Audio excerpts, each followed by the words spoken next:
Let's get underway. So, hi and welcome to the second session of the 2020 Australian Population Webinar Series. I'm Andrew Howe. I'm a demographer, a long-time demographer at the Australian Bureau of Statistics and an author of a recent book on women's football players and where they came from, the Encyclopedias of Matildas. Today we have an exciting session happening with three authors who have also written books from a more demographic perspective that came out this year. And I'll start by acknowledging and celebrating the first Australians on whose traditional lands the ANU sit, the Ngunnawal and the Ngambri people, and pay my respect to their elders, past and present. I also acknowledge all First Nations people joining us today. So thanks again for joining. So this is an APA, Australian Population Association session. We're sadly not able to have our biennial conference this year, so instead we're bringing the conference to you with this special seminar series, and we look forward to seeing everyone in person in 2022. So this session, I'll quickly introduce our amazing authors one by one, Helen, Leah and Liz. I'll give them each a few minutes to talk about their work, and then I'll get back to you, the participants, about how you can join in the conversation from there. So if you've got any questions while Helen, Leah and Liz talk, especially about their bookmaking journey, their process, you might want to jot them down and then you'll get a chance to ask afterwards. Okay, so first up, Helen Moyle on her book investigating historic fertility transition in Tasmania, which sounds really fascinating. Over to you. Thanks, Helen. Okay. At the end of the 19th century in Australia and other Western countries, the birth rate fell dramatically. Australia was in the forefront of this change. In a period of around 20 years, the most common number of children women had fell from 8 to 3. My book investigates when, how, and why fertility fell, with an emphasis on the why. Like many other studies overseas, I used quantitative data to answer these questions by building a data set reconstituting family fertility histories from births, deaths, and marriage records. Quantitative data, however, only provide limited answers to these questions. Unlike current fertility investigations in historical demography, you can't just go out and survey people to find out what they did and how and why. You have to rely on written historical sources, and these are very rare. We're very lucky in Australia because there's a very rich source of qualitative information. The report of the 1903 New South Wales Royal Commission into the fall of the birth rate, particularly the witness statements to the commissioners. In my book, I use this report as the major source for my qualitative analysis. Most explanations of how and why fertility fell completely ignore the role of women. Women are seen as passive creatures with little will or interest in their own fertility. The Royal Commission report turned this view on its head.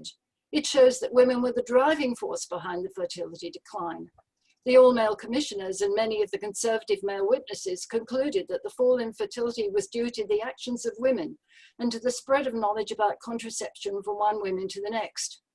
The report shows that women actively sought information about birth control from pamphlets that were written especially for women, with diagrams of the female anatomy and the various contraceptives recommended for use. And I've got some photos in my book of that. They attended lectures about birth control.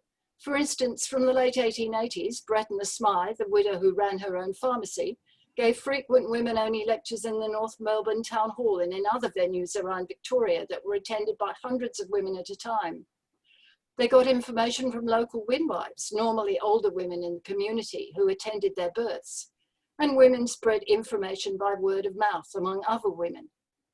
In viewing women as passive, demographers have concluded that male methods of contraception, particularly withdrawal and abstinence, were the dominant methods of birth control. They argue that contraceptive appliances, including standard female methods, were too expensive to use, their supply was low, and people were opposed to them. The Royal Commission, however, shows that female-controlled contraceptives, pessaries, syringes, douches, and sponges, were commonly used by women of all classes to prevent pregnancy. There was evidence of a high demand for artificial contraceptives, but where they were too expensive to buy, women also made their own. The use of syringes and douches was a common practice. Many witnesses told the Commission that women made their own soluble pessaries. A pharmacist in Newtown reported, "They come and buy threepence worth of cocoa butter and some quinine. and they mix it up themselves. It was also very common for women to make their own contraceptive sponges. They buy the ordinary toilet sponge and cut it into pieces, and they tie a tape to them, and they use them themselves. Abortion was another method used to limit family size in Australia, despite being a criminal offence. It was a common practice among both married and unmarried women, and probably more common among the working classes. Women either used the abortifacients on sale at pharmacists or through the mail, or they went to an abortionist. Middle-class husbands and wives often discussed limiting the size of their families and the contraceptive methods they'd used, but working-class women often used contraceptives or had abortions without their husband's knowledge. In drawing the conclusions, the Royal Commissioners had no doubt about the agency of women in the fertility decline. For the Commissioners, women without doubt were the perpetrators of the evil that had led to the decline in the birth rate. They blamed the fertility decline on women's selfishness. However, they didn't believe they could stop women from acting in this way. The fertility transition occurred at a time in Australian society when ideas about women's rights began to spread throughout the colonies, and I talk about this quite extensively in the book. The fall in fertility was accomplished by the first last generation of women that had been born in Australia. Australian women were relatively free from the strictures of British society. The introduction of compulsory education in the late 1860s improved women's literacy, their access to information, and their openness to new ideas. From the late 19th century, women began to participate in many other areas of society that had formerly been closed to them. And there are some pictures in the book of women in cricket teams and playing other sports in women-only teams. Several laws were enacted in Australia in the late 19th and early 20th centuries relating to women's rights. For instance, in relation to divorce, married women's property, and importantly, the right to vote. Australia and New Zealand became the first sovereign nations in the world to grant the vote to women, well before the UK, the US, and Canada. Women's activity in controlling their fertility was yet another aspect of women exerting their rights. With the spread of feminism, women of all classes wanted more from their lives than being restricted to the home through constant childbearing. As one of the witnesses to the Commission put it, "This desire to prevent the birth of children can undoubtedly be taken as a particular instance of a general relaxation of control over women, which has become the general sentiment during the last 30 or 40 years. That relaxation of all control has led them into this particular desire to be free from restriction in this way too." And if you want to look at my book, you can download a copy of it free from the ANU Press website. Right. Freebie, cool. No excuses for people to not have a look at Helen's book. Thank you so much for that, Helen. Next we'll go to Leah Lea Rapana, who's on her book on policies on working mothers in the United States, which I'm really looking forward to learning more about now. So go for it, Leah. Okay, thank you. I'm going to start by just acknowledging the traditional owners on the land on which I sit, the Wurundjeri people, and pay my respects to their elders past, present, and future and emerging. I want to thank Andrew for starting us off with a little plug for our book. You'll see this beautiful book, Motherlands, with me like this on my Twitter feed, so feel free to check it out. But I wrote a book, Motherlands, How States Push Mothers Out of Employment. I'm going to start by saying something a little bit controversial. US states behave very differently from each other. I know this will shock you in this moment of the pandemic where you're seeing some are closed, some are open, and there is a great diversity in what states are doing. So the impetus for me writing this book was I started to think, what are the ways in which states may or may not support mothers' employment? What do their gender policies look like? And the reason I wrote this is twofold. First, I'm a Californian, so I thought that my state would definitively be the best. And the other thing was that states in the US started to do something a bit interesting. They started to legislate policies in the absence of a federal provision. They started to provide, some states were giving women parental leave. Some states were kind of instituting this, like California was giving women paid parental leave, they were behaving differently than our federal provisions. And so I thought it would be really interesting to see the ways in which states cluster, because we know, if I said to you, okay, well, what's different about Sweden versus Australia, or what's different about Norway versus the UK in terms of their support for working mothers, you could come up with a long list of things and say, okay, well, you know, Norway is really progressive in their childcare provisions, but perhaps the UK is more of a liberal welfare state model and they don't do that. So we have these kind of ideologies or frameworks through which we can understand countries. But if you've been to the US, you know, if you're in California versus Texas versus Mississippi, it looks very, very different. And so I was trying to model the ways in which the states look different. I'll tell you what I thought I was going to find, and then I'll tell you what I actually found. What I thought I was going to find would be states that were really progressive, like California and New York, Washington State and Oregon, the states that I grew up in where there's a lot of talk about progressive ideology, that they would be holistically better at supporting working women, working mothers. But what I actually found was that the US states cleaved in two ways, so they divided. Some states were really good at supporting, provided much more provisions for childcare. So their childcare was less expensive, more accessible. Their school days were longer, and they had available after school care. In these states in which that kind of childcare provisions were there, mothers were much more likely to work. They worked at higher rates, they worked full-time, and they worked part-time. These states tended to be clustered in the center of the country: North Dakota, South Dakota, Nebraska, Iowa. So what we would call the heartland states, but definitively not what we would say would be the most gender progressive states. I found states that kind of another factor, another typology that kind of emerged out of the data, pulling data around, you know, from the census and all around these kind of multiple government and non-government agencies. There was another kind of cleavage, and there was a cleavage in states in which they were supporting women. Actually, women were quite empowered, so I call them the gender empowered states. And in these states, you could see there was a high concentration of women in state legislatures. They were much more likely to pass progressive policies like, you know, paid parental leave. Sorry, that's a little reminder. Sorry for my outlook.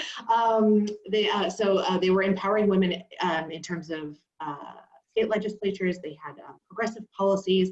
They had economies where women were more likely to work. Where if they worked, they made more money, and they had higher concentrations of highly educated women. So they were very, very good at empowering women economically and politically.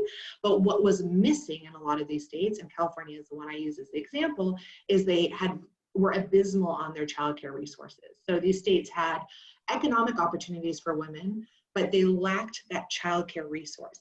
Childcare was expensive, it was difficult to access, school days were short. So I found this kind of cleavage across the two. Some were good at empowering women, some were good at supporting mothers' employment. They weren't the states that we thought they were gonna be, and often states were either high on one but low on the other, or high on the other but low on one. And only say 3 or 4 kind of states or areas in the US were doing both. We're empowering women once they were working, and we're also providing childcare resources. Washington, D.C., which is not a state, I know, but does have its own legislation, did a really, really good job, and actually this is part of integral to their process and their thinking, decision making. And then there were some states that actually just didn't do anything. They were what I call policy void states. So they were neither empowering women economically nor providing those kind of childcare resources. And so this is kind of the main crux of how these states shake out in the kind of typology that you see here.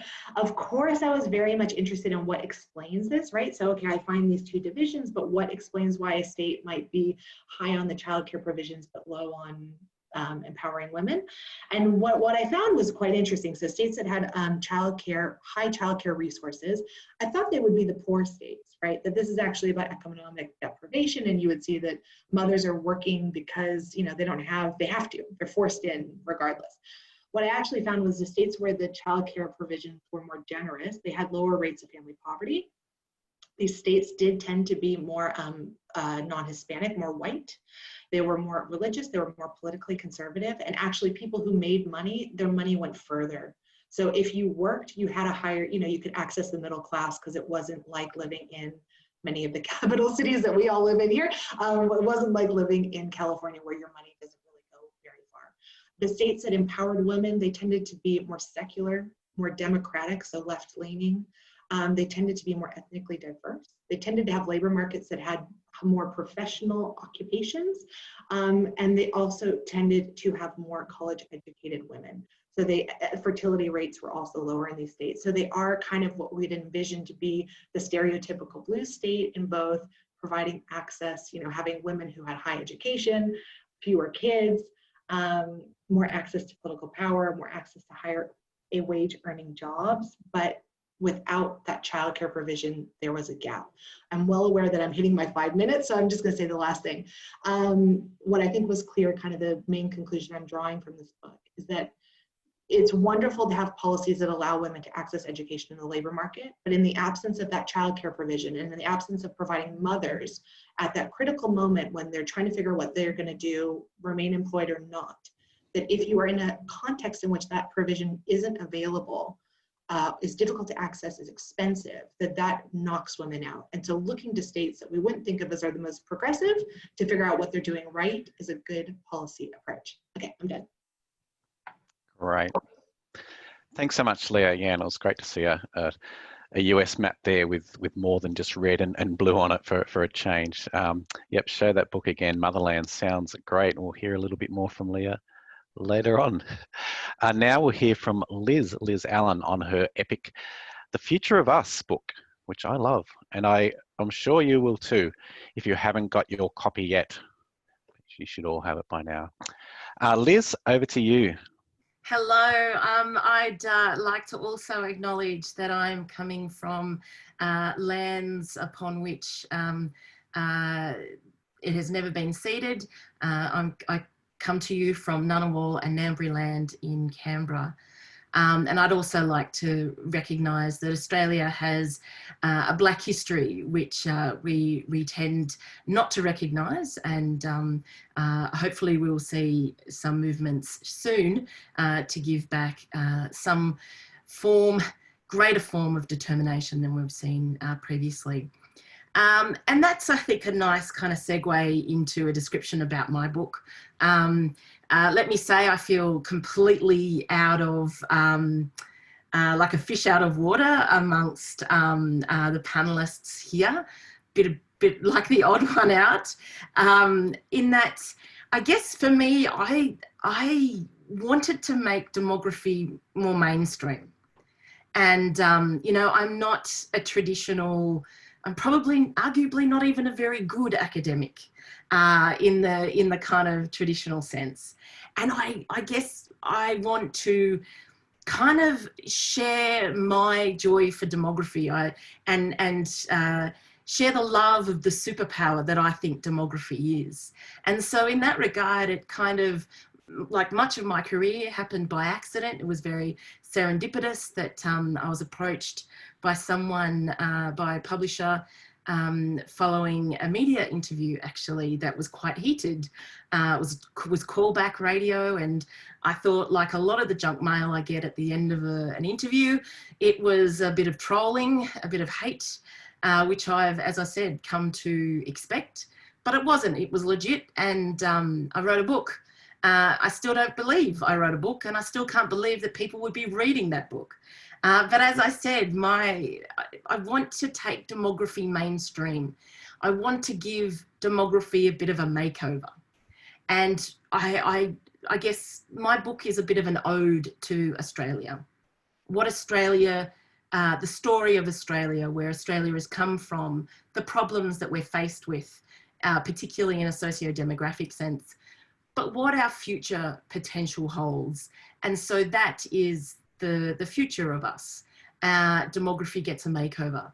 So I separate the book into three parts, talking about the story of us, and then I guess looking from now back at where we've come from, and then talking about where we need to go. And of course, my book came out right as COVID hit, and COVID has made an enormous disruption to the way that we see ourselves in the world, the way we treat ourselves, and in particular, I think we know the data on immigration and where that kind of sets us for the future.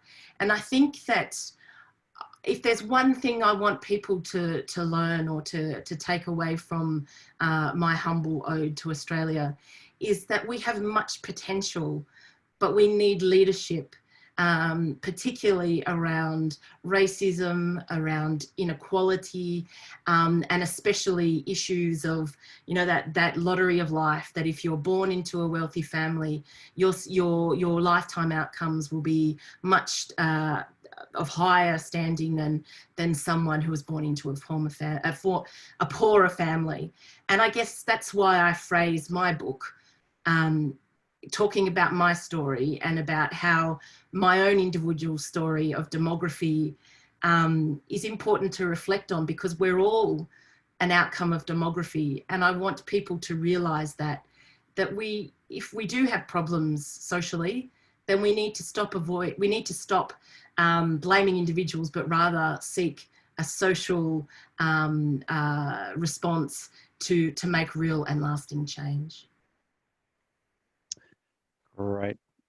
Beautiful words. Thank you so much, Liz. Yeah, fantastic book. And yeah, you talk about getting demography in the mainstream. Certainly, that's been happening a fair bit lately, Liz, with the prominence you've been getting. And yeah, I really admire how you explain things simply to those audiences. Okay, so now we will hand over for questions. I've got a few up my sleeve if none come through quickly. And so you've got two options to participate in the conversation. You can either raise your hand virtually, if should be a button there on your Zoom screen. One of our team will unmute you, and you can actually ask your person in question. Ask your question in person using your voice, or you can write a question on the Q&A function. You should be able to see that little function button there, Q&A function there.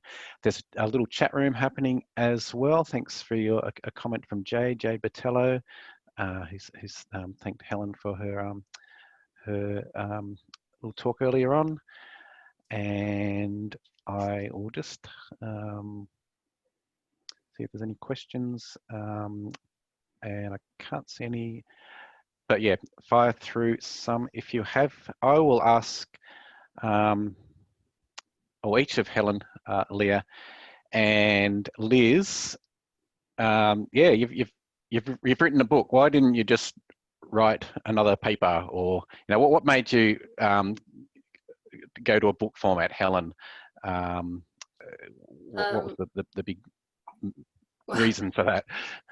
Well, my book is actually very heavily based on my PhD thesis, which I did when I retired from the public service.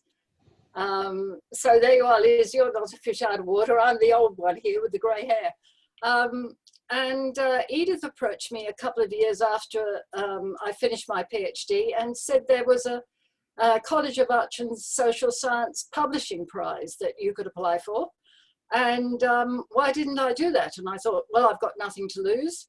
ANU Press published the book, and they paid the money paid for a copy editor.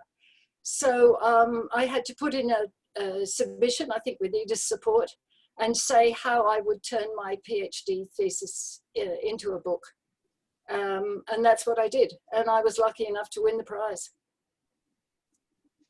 Great. Leah, why have you got a book? Why haven't you just got another web article or a paper? Well, I'll say that this book has led to a bunch of web articles and like peer-reviewed articles, which has been a delightful moment, because you write a book all on your own and you think, oh, did I get this right and did I get it wrong? And it's nice.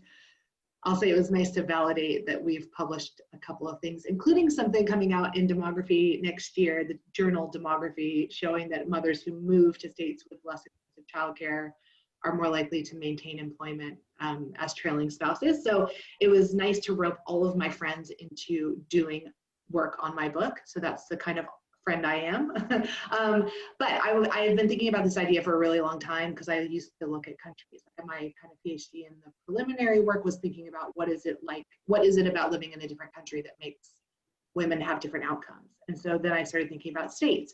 And one of the things I thought was, well, in order to kind of get an idea of what is going on, I need to write a book because I need to understand the holistic picture. I need to take the macro, but it's very hard when you're kind of thinking about something in a new way to go into the detail because you don't know the data yet. You don't know the trends, you don't know the patterns. So I had written a couple of articles kind of testing these ideas preliminarily, and then thought, no, I need to write the bigger book. And yeah, I had a friend who suggested that I was writing a book to a publisher, and then I had a friend who suggested I was writing a book to a publisher, who then reached out to me and ended up with writing a book. It was interesting and delightful. Okay, I'll stop talking. I could keep talking, I'll stop. Okay, no, that's great. Thanks, Leah. And Liz, you mentioned how you're actually approached by a publisher, but before that, had you wanted to do something like this, or was it just more back in the mind thing? The book actually started as an idea for a podcast, The Future of Us, and kind of going through a series of conversations about Australian demography. So, the publisher said to me, have you thought about a book? And I said, well, I've got these ideas on immigration and the like. And then I mentioned this podcast that I'd already named, The Future of Us. And she said, no, that's the book. That's the book. And do you know what? I'd never really... I'm going to make some pretty big admissions here. As I said earlier, I wouldn't count myself as a terrific academic in the traditional sense in terms of publishing. A lot of my work, I want it to have impact in a policy sense, impact in a social sense. I want people to be able to engage with demography outside of the academy, outside of government organisations and bodies.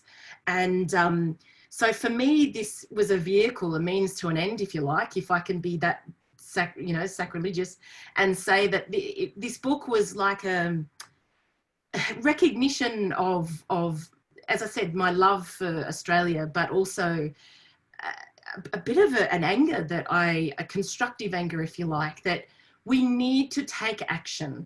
Demography and population is not a slow-moving train. We've known about these issues that we're confronted with for some time. We must take action. And so I guess my hope was that this would be one way to get demography a little bit more sexy and into the mainstream by getting, who knows what demography is, right? I had to Google it before I studied it. And I imagine not many people go, when I grow up, I want to be a demographer, right? It's by accident. We fall into it. And I think the more that we talk about, I talk about demography as a superpower that we kind of, I put on my cape and we can change the world. I want people to realize that we can change the world with facts and evidence and the powers of demography. Amen. Thank you very much for that. Liz, Helen, got your hand up there. Can I ask Leah a question?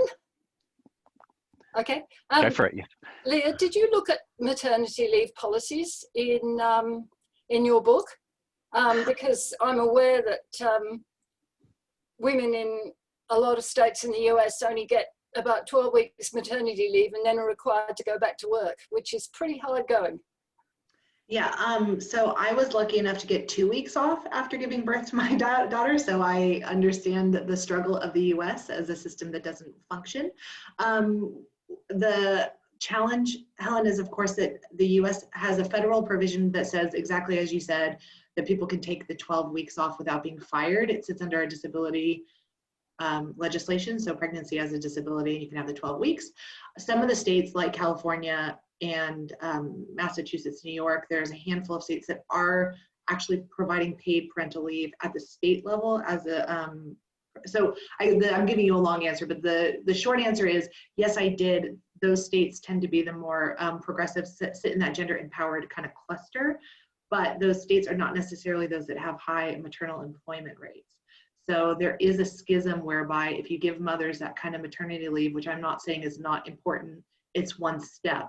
But maternity leave in the absence of childcare, right, you just need them to work together. So it was included, yes, it was included. And unfortunately, I think the indication is it's not enough to keep mothers in. Yeah. Thank you. Thanks, You're welcome. Leah. Thank you. Great, and we're getting a few questions here. Yeah, so thank you for that. Now, from Genevieve Heard. Hi, Jen. It's been a while. Now, thinking this is I'll press a button here, and Jen will be able to ask. If that doesn't happen, I will ask the question because I can see. Can I? Is that right? Can I pass to you, Jen? If not, I will ask the question. I will ask the question. Okay, you'll have to ask that question. Yep, cool. So this is for Helen from Genevieve Heard. Helen, your thesis, Helen, Jen believes your thesis and book have a focus on Tasmanian data. Can you tell us what you found that might be unique about Tasmania's demographic history? Oh, heavens. Short answer. That's a very difficult question to answer because the sort of analyses that I did in Tasmania with the Tasmania data can't be done anywhere else in Australia. I think they tended to have larger families. They had a slightly higher birth rate.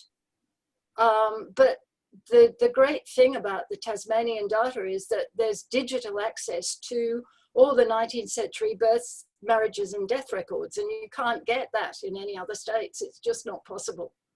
So we've been trying to get it for Victoria, but we just haven't been able to get funded with Janet McCalman. So that's a bit of a cop-out, that answer, but that's all I have. Cool, thanks. All right, I've got a question from Terry Hull now. And sorry, I was given the instructions earlier, but I've forgotten already if Terry gets to ask that question with his voice.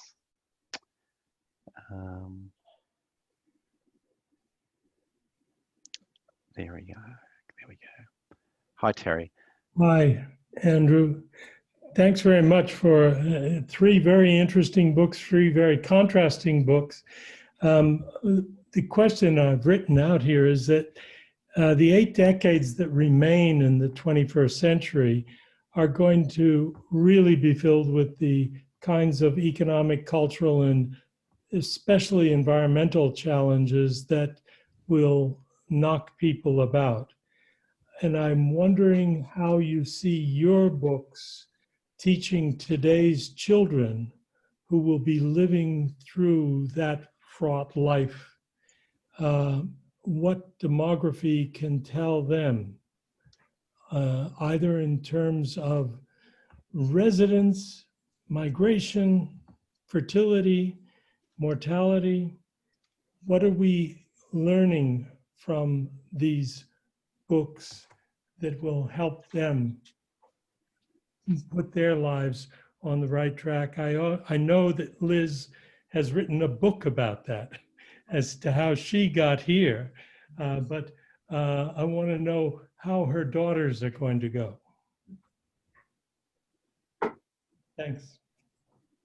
If it's okay, I'll respond to that. I guess I'm really concerned about the future that my children are confronted with, for a number of reasons.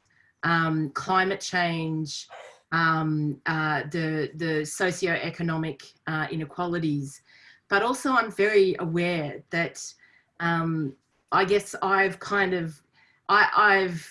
my children have lost the ovarian lottery because of me, or perhaps I lost it and gave it to them. I'm not sure exactly how we articulate that, but I'm very aware of the economic hardships that my children are faced with by sheer fact that I'm their mother, and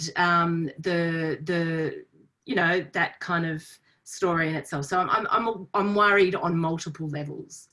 I hope that my book presents, I guess, some kind of acknowledgement that we knew this was coming. You know, we know from the 90s, books that were published in the 90s on demography, that people were saying similar things. We're worried about the future. We need leadership.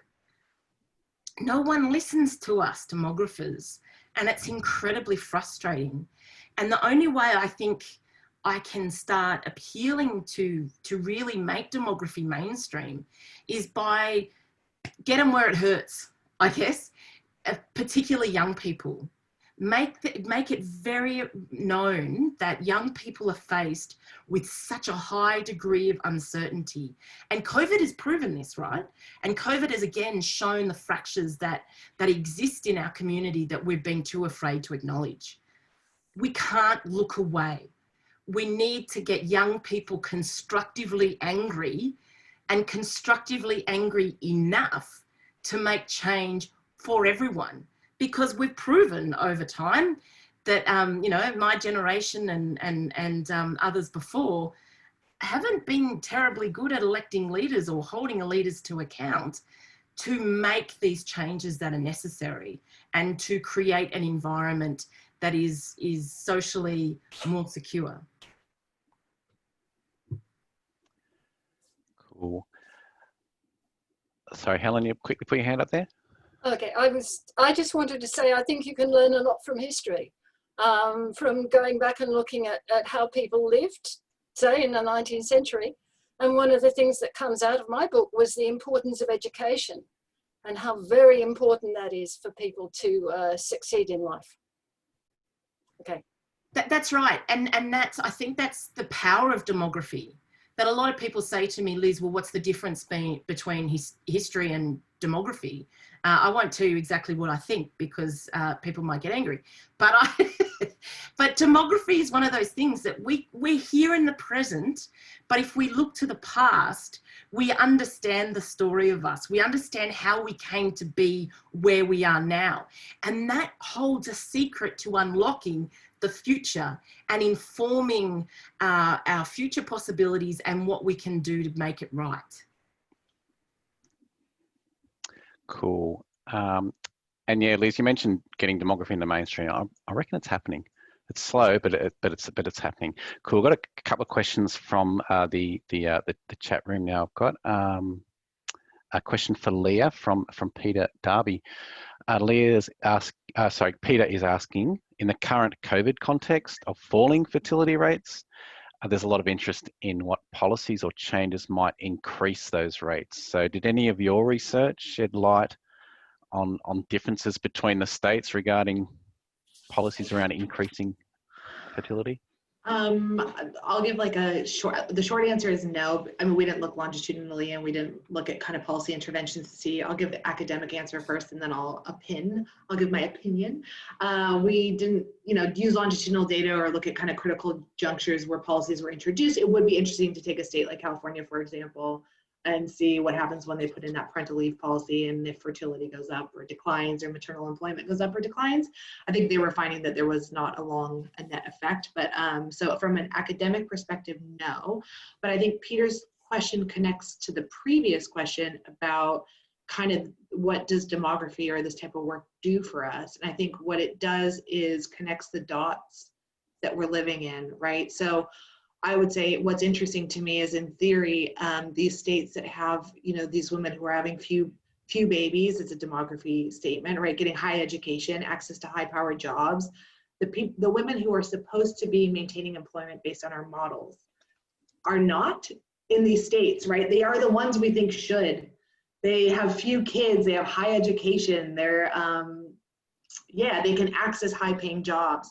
So why are those states those in which I find that the maternal employment is lower?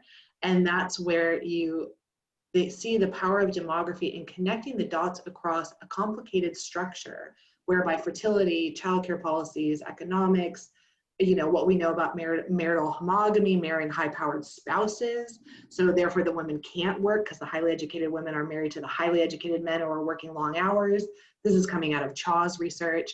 And I promise I'm almost done, I keep saying this, but I think what is the power is people are living within these realities, but not understanding the ways in which the institutions or the kind of constructions or the history or the fertility patterns are affecting their choices. And once you illuminate that, I think in particular for young people, because Liz was talking about young people, why can't they access permanent positions? Why are they rotating through gig work? Why aren't they having babies? And when we talk about, oh my God, their fertility rates are dropping and they're delaying marriage. And it's this combination of economic, political, all these factors coming together. And once you allow people to see the dots, because they're living within the dots, that I think that's where the power of demography happens. So I did 2 questions in one. You're welcome, Great. Peter. I answered them both. Thanks. That was a good great response there, answer there, Leah. And we'll follow-up question from Leah to Liz. What's the coolest thing about demography? How are we going to make it? Demography, as I said, I feel like demography is an empowering superpower.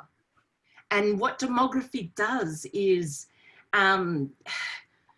it gives us the power to use information and evidence to really look at ourselves, to see what's going on, and then to look to the future and anticipate the future.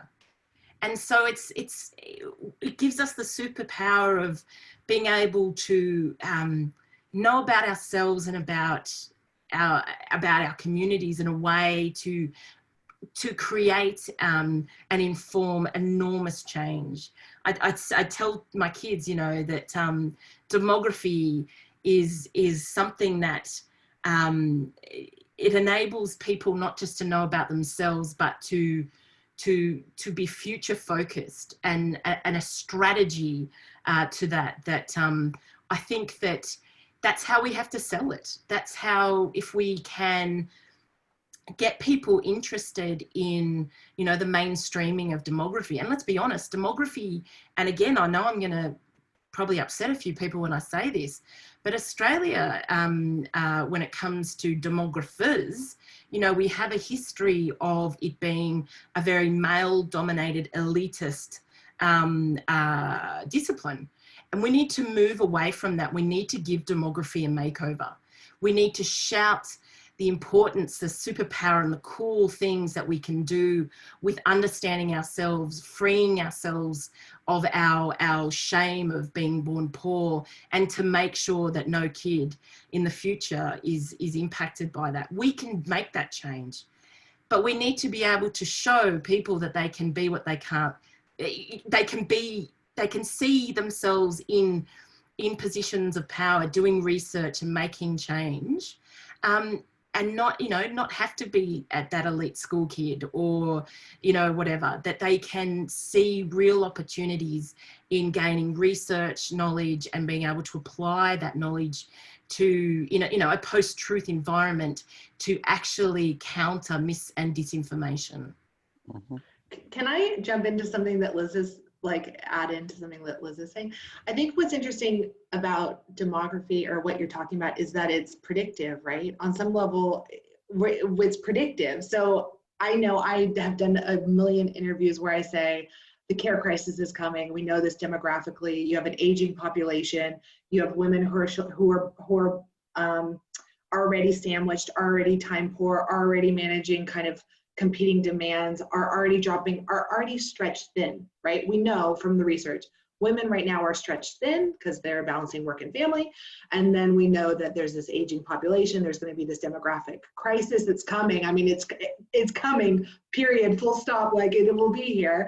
And you can say that a million times, a million ways, and you can predict into the future because you have this crystal ball. And then you have something like COVID, where all of a sudden, all the things you've been saying, that this is an unsustainable system, that having unpaid work without, government help, or, the fact that we're doing this all alone really isn't sustainable. And then childcare is closed down and schools closed down, and people start to really feel what you already knew was happening. So I think that's where you're saying superpower. It's in addition to that, it actually has the answers from the future, in part because of the way in which it looks to the past, present, to predict. And that's the power of the data too, really high quality data from the ABS. Andrew, there's a shout out to you. So Thank you. Keep doing that work. Yep. We'll keep working those long days and nights. Thanks for that, Leah. Okay, so Udoy Saker has got a question directed to Liz, but yeah, I'm sure Helen and Leah might be able to say something as well. Udoy. Okay, can you hear me? Yep. Yep, loud and Hi, clear. Liz. I think this is a question to Liz. Thanks for the presentation. What do you think, how we can make the universities to understand the importance of demography? We are struggling, and you can see it is very, very clear, especially in Australia. In South Australia, both the universities were, Adelaide University and Flinders, we used to have a very strong program. Now, over the years, the importance, because of some reason at the top level, it is declining, and it is extremely difficult to convince them that is an important kind of subject. And I have a fear that in future will just disappear. And also it comes to the numbers, how many students are enrolled in demography and as a course. And when it comes to the numbers, yes, we do have a smaller number compared to other kind of courses. But I have a fear that it will decline further. And what your suggestion, especially for universities, how to make them understand it? Yeah, it's a really difficult one, and I think that we from years ago and I think it may have been you, Udoy, or Dharma said to me that in order for demography to survive, we have to call ourselves sociologists, right? And we've seen that kind of trend over history in Australia, that demography has such a long history in Australia, the discipline of demography, and we're seeing it kind of slowly peter out. And I wonder how much of that is to do with the way that we structure degrees in higher education, but also the way that we, I guess, as a discipline, make ourselves known. And because we're quiet people generally. Yeah, in the maybe I think, and we don't like to oversell what we're doing, right? Because we don't want to give the false illusion that we're crystal balling the future, right? So I think what we need to do is we need to get demography as much as we can embedded into degrees. No matter how or what that looks like, get demography embedded into degrees. We don't necessarily have to rely on a demography degree. And I think there is a move now towards more general degrees. We're kind of going full circle again. But get demography taught into degrees as much as we can by very enthusiastic means. So whatever that means, make it look like it's innovative and at the fore, and call it interesting names to get people hooked. We need to get people hooked. I think we've got the population centre now at Treasury. There's a lot of movement and talk that we can hook ourselves into. I think as a discipline, we need to be better at saying, here we are, we're demographers, we've got the answers for you. And finding a way to teach the demographers of the future. But you're right, at a university level, how do we convince the administrators that we're important? And I think that we just have to look no further than COVID and no further than the population crisis that we're heading to really prove our importance. Cool. Okay, thanks for that, Lizzie. I've got about 8 minutes to go. Terry Holes had to run off. He said, great seminar. You must run off to buy some books. So that's good to hear Terry's doing that.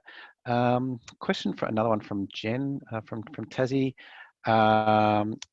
And maybe it's an open question, I guess. How long did it take you to write this book, to write your sole authored book? Helen, is that something you can answer? I find that very hard to answer. That's a bit of a hard one for me to answer since mine was based on a PhD, so yeah, it may not be so relevant. Yeah. What about Leah or Liz? Is that something you can answer? Quick, Liz, go for it. Liz is first. So my publisher asked me to write it in 3 months. Wow. Now, I should say that my book is a shorter book to be palatable for the mainstream, and it's written in a non-academic sense. but I hide the veggies in there by including all of the data and things like that. So I was asked to write it in 3 months. I wrote it in 6 months. But much like our story of demography, I had to take leave off of work to be able to focus on that, because I needed to take a break from teaching to be able to do that. I'd got kids and I was pregnant at the time. So, you know, that afforded me an opportunity. But at the same time, I think what this panel has shown is really interesting, is that women's voices are often not heard in demography. We're seen as the evil because fertility rates are declining or fertility rates are going up. And it's so good to see that we've got strong women that have gone before us and that are continuing that legacy to talk about demography from a perspective, a women's perspective that's been hidden. We talk about women, not from the perspective of women, and I'm so pleased to see that. Cool. Question from me. And for any budding authors out there for you to listen to, any tips, you know, big or small, about, you know, if somebody's interested, ideal, especially a young female perhaps, interested in, you know, they want a book, they want something to hold in their hands as well. It's a really good feeling to have your own book there. Any tips? I'm going to go back to you, Liz, first. Align yourself with someone that can mentor you, someone that counters the voice in your head that says you're not good enough. Get that person that says you are good enough, you're going to do it. I think what's so important about now is that we want to hear stories from people that we've often excluded from demographic analysis. By sheer fact, we don't have the data. So let's hear from queer folk. Let's hear from the disadvantaged folk. Let's hear from women. Let's hear from people from non-English speaking backgrounds, and elevate their voices in a way that shows the richness and diversity of demography. And I think what's so important is that we are a diverse bunch of people. We need to show, as demographers, we need to show that. And don't be afraid. Stop being afraid, and let the world hear your expertise. I wouldn't think I was the greatest demographer in the world. As I said, I think I'm a pretty poo academic, but I think my enthusiasm for demography cuts through, and that's what we want. Write the damn book. Yeah.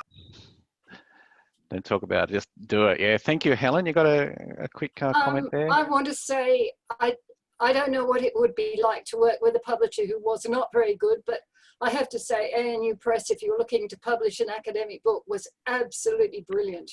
They were so good. Nothing was ever too much trouble. Everything was done quickly. No question went unanswered. I had all sorts of old photos and maps that I put in the book, and they managed to do it in a way that was just straightforward and easy.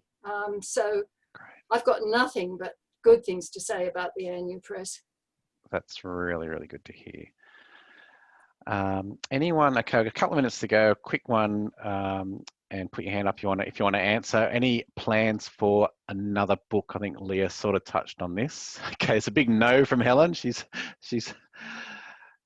had enough. What about you, Leah? You mentioned something before about follow-up. Okay, so I am planning, I mean, the book is different than the articles, right? Because this is just the academic book where the articles are short and discreet. The books require a longer slog, but it's like writing anything where you just have to build a routine and keep it going. And every day sit down and write, even at how treacherous it is. I do have a plan to write another book. I have a plan to do a project that I think will lend itself well for a book. And I don't want to totally give the idea away yet, but the idea would be to, as Liz said, sometimes we write for ourselves and that can be quite unfulfilling. And I think our ideas have importance that transcend, you know, what our relatively small audiences. So I would like to write a book that is a bit more public facing about some of the kind of ideas we have about gender that we don't know if they're true or not, but we assume they're true. So one of the most impactful articles I wrote for the conversation was someone published this research showing that women cannot multitask.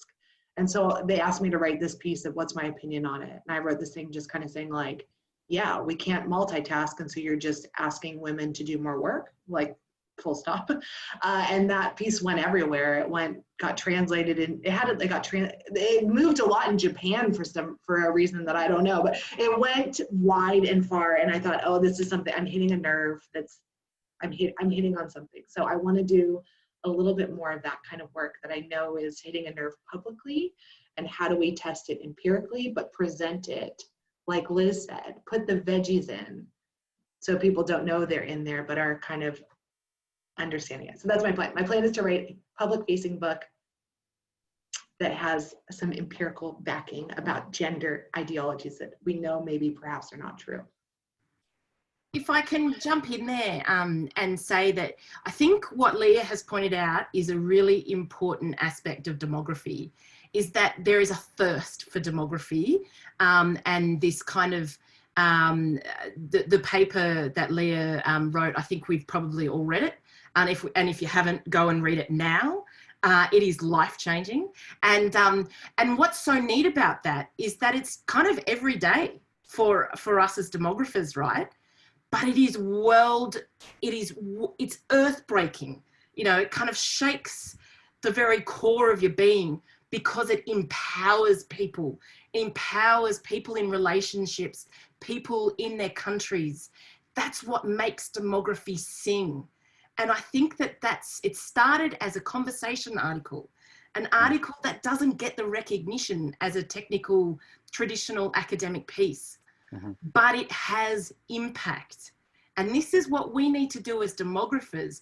We need to reflect on how we can make impact and be impactful while being true to our empirical or whatever endeavors, so that we show the relevance of our work, and we don't just keep it, you know, the secret within us, that we allow people to take hold of that evidence and advocate for themselves.